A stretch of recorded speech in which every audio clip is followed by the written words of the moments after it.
السلام علیکم دوستو، کیسے ہیں آپ سب؟ میں امید کروں گا آپ سب خیریت سے ہوں گے۔ دوستو، آج جو میں آپ کے لیے عمل لے کر آیا ہوں، یہ عمل ہے پتھر دل انسان کو موم کرنے کا وظیفہ۔ وظیفہ اور نقش دونوں ہی اس عمل کو کہہ سکتے ہیں۔ سخت دل انسان 2 منٹ میں موم بنانے والا ایک خاص عمل ہے، خاص نقش ہے، لیکن اس عمل کو کرنے سے پہلے اجازت شرط ہے۔ بغیر اجازت کے عمل نہیں کر سکتے۔ عمل کی اجازت کے لیے دیے گئے واٹس ایپ نمبر پر رابطہ کر کے ہم سے اجازت طلب کر سکتے ہیں۔ دوستو، اس عمل کو مرد بھی کر سکتا ہے، عورت بھی کر سکتی ہے۔ دوستو، اس عمل کو کسی بھی دن کسی بھی وقت کیا جا سکتا ہے۔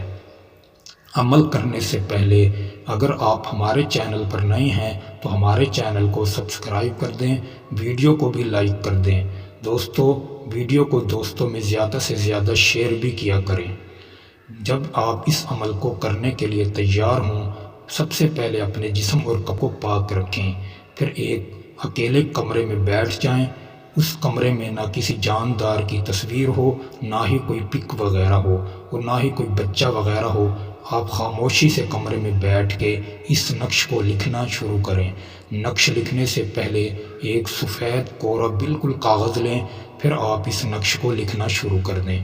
پین کوئی بھی ہو وہ استعمال کر سکتے ہیں، لیکن استعمال شدہ نہیں ہونا چاہیے، بالکل نیا ہونا چاہیے۔ سب سے پہلے آپ نے 6 خانے بنا لینے ہیں۔ 6 خانے بنانے کے بعد سب سے پہلے آپ نے 2 مرتبہ 7 7 لکھنا ہے، پھر 2 مرتبہ 3 3 لکھنا ہے، پھر آپ نے 2 مرتبہ 5 5 55 لکھنا ہے، پھر 2 مرتبہ 7 7 لکھنا ہے، پھر 2 ہی مرتبہ 4 4 لکھنا ہے، پھر اس کے بعد 5 اور 7 لکھنا ہے۔ یہ آپ کا تعویذ مکمل ہو گیا۔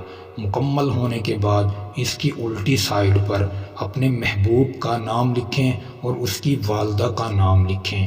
اپنا نام لکھیں اور اپنی والدہ کا نام لکھیں۔ پھر اس نقش کو لکھنے کے بعد کسی بھی وزنی پتھر کے نیچے رکھ دیں۔ انشاءاللہ یہ تعویذ 3 دن میں اور 7 دن میں اپنا اثر دکھائے گا آپ کو۔ دوستو، یہ بہت ہی خاص اور پاورفل اور آزمودہ عمل ہے۔ ایک بار کر کے دیکھ لیں، انشاءاللہ آپ کو بھی گھر بیٹھ کر اس عمل میں کامیابی ہوگی۔ دوستو، امید کروں گا آپ کو یہ عمل اچھا لگا ہوگا۔ عمل اچھا لگے تو ویڈیو کو بھی لائک کر دیں، چینل پر نئے ہیں تو چینل کو بھی سبسکرائب کر دیں۔ پھر ملوں گا ایک خوبصورت عمل کے ساتھ، تب تک کے لیے اپنے بھائی کو اجازت دیں۔ السلام علیکم ورحمۃ اللہ وبرکاتہ۔